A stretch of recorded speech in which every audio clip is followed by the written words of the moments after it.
I've learned about a really cool way of receiving testimonials from a supervisee recently, which I really wanted to share.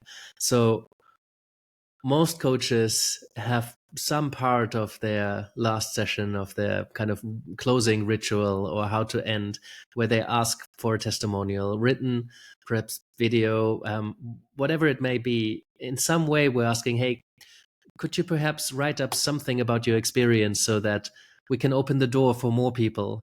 What this supervisee of mine does is he invites at the end uh, the client and him to both write letters to each other. So the coach would write a letter to the client after the coaching has finished and invites the client to write a letter to the coach. And then they exchange letters. Right? What a beautiful way of doing this. Obviously, it adds workload. Not every coach does that. But I imagine this to be such a beautiful experience. And it reminded me of something that Irvin Yalom did, an existential therapist, who at some point exchanged letters about what is the most valuable thing that they've both received.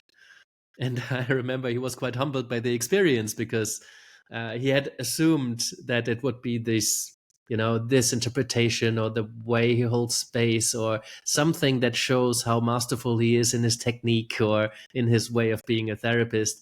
And I think the client just appreciated how once he was sharing something very personal about him in his life, because it felt so much more connected on a human to human level.